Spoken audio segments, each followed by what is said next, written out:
Ouais, salut, donc nouvelle vidéo. Je crois que je vais vous mettre dans le montage des petits clips là de moi sur les graphiques là ce matin. Du coup j'ai bossé vite fait 1 heure, j'ai fait 15 minutes de méditation, enfin pas super sérieuse, enfin je me suis déconcentré un peu, mais enfin voilà, bon je vais m'améliorer.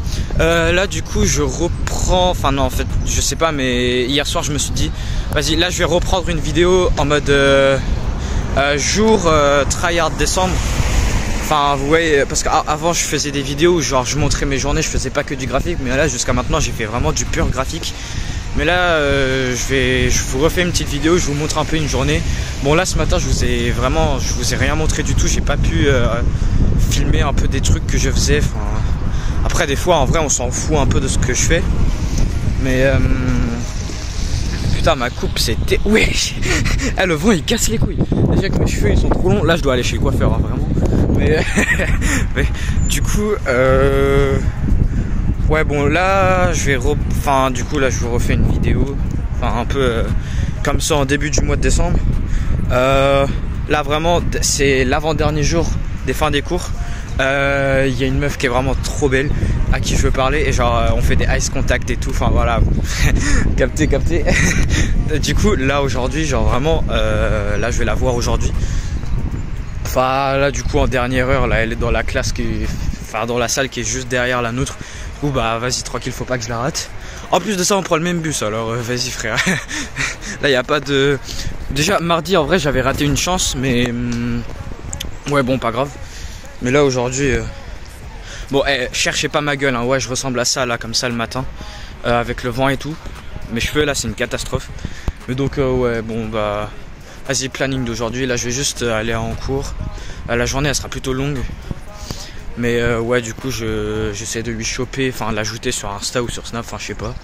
Et puis après ce soir je vais continuer à bosser sur le trading. Mais par contre j'ai pas mal de choses à faire ce soir, du coup bah je ferai un peu autre chose qui prendrait du temps et je vais pas pouvoir vous montrer exactement ce que c'est. Mais ouais. Donc vas-y, je vous capte après là. Ouais les gars, de retour des cours. Alors bah j'ai journée de cours, enfin voilà, normal quoi. Du coup j'ai pu choper l'insta à la meuf, enfin voilà, tranquille. Enfin si je l'aurais pas fait vraiment, je serais la plus grosse des merdes. Mais voilà, ça c'est fait. Là je vais bientôt aller manger, du coup je vais faire ça et puis enfin tout ce que je vais faire le reste de ma soirée c'est bosser sur mon trading. Je vais vous faire une petite vidéo sur les graphiques, je vais voir ce que je vais vous montrer, mais je vais vous faire un petit truc sur les graphiques. Du coup bah voilà, voilà pour dire.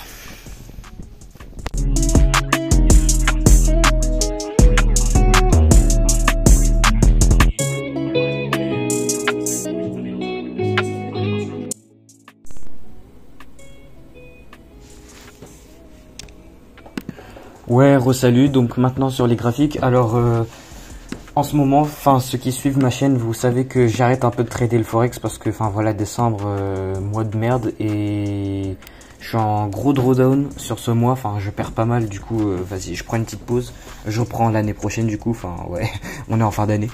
Et donc là je me concentre vraiment sur le Bitcoin, enfin comment je le trade. Donc en fait genre vraiment là vous allez regarder mon graphique, là vous allez regarder ça là et vous allez vous dire mais qu'est-ce que je fais, mais vraiment qu'est-ce que je fais, pourquoi il y a une putain de toile d'araignée sur mon graphique. Alors vraiment excusez-moi, enfin chaque niveau a sa propre signification en fait je vais pas réexpliquer comment je trade le Bitcoin et tout. Mais bref, donc là on a eu tout un bordel, on a eu notre jolie toile d'araignée et là on est remonté dans cette zone de résistance très importante. Donc là ouais, ce niveau de résistance important, ou alors ce dernier mouvement acheteur avant la vente, donc ce niveau d'offre. Donc ouais, un très fort niveau d'offre et on est venu. Et bah là on est en train de... Déjà on rejette 2 fois le niveau, donc une fois puis 2 fois.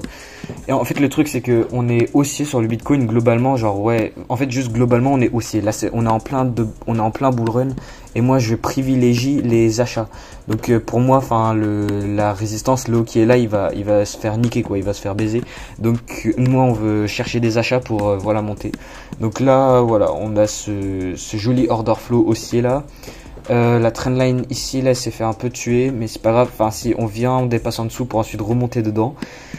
Mais en fait donc là le truc c'est que je vais chercher des achats, donc mon biais c'est de chercher des achats. Et chercher mes achats où? Bah Le truc c'est donc on a ce niveau de support très important ici au 43 430. On a ce niveau très important, je vais pas vous expliquer en détail pourquoi, mais là comme vous pouvez le voir, le prix il respecte ce niveau parfaitement. On vient, on rejette, on vient, on rejette, on vient, on rejette, et bah voilà. Et on a le niveau de résistance en haut. Donc là on est vraiment dans un peu un niveau de compression, mais en fait le truc c'est que ici ce qu'on a vu sur des journées précédentes, enfin il y a 2 jours, c'était quand ça? Le 20, on est le 21, ouais hier en fait, je regardais ça hier. Là, ce qu'on a eu, on a cette belle consolidation, enfin un beau mouvement plat. Et sur le Bitcoin, à chaque fois qu'on va avoir un putain de mouvement plat, c'est toujours précédé, enfin non pas précédé, c'est toujours suivi par un gros mouvement baissier ou vendeur. Parce qu'en fait, c'est juste pour accumuler quoi, c'est week off quoi. Donc là, on a une accumulation et là, on s'étend vers le haut avec cette grosse bougie, avec du déséquilibre, avec du très faible volume. Et mon indicateur, il montre que c'est une bougie verte, donc une bougie de déséquilibre, donc voilà, de l'imbalance fair value gap, c'est pareil.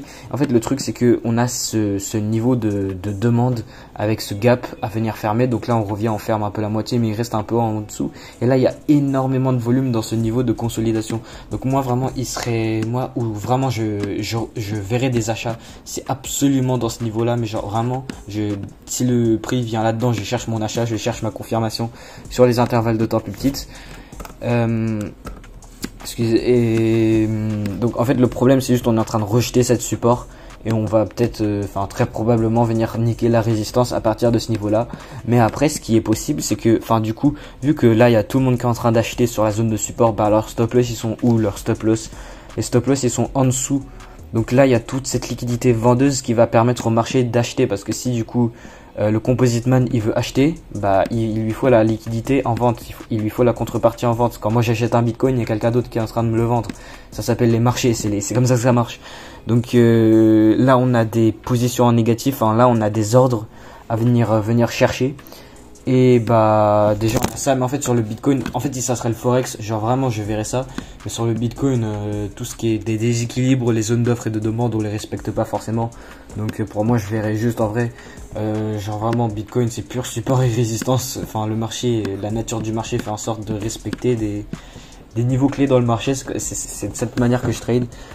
Donc ouais, là-dedans je vois forcément des achats, mais là, bref, on a une bougie d'indécision en revenant là, on a ce mouvement aussi agressif, ouais bref, du volume.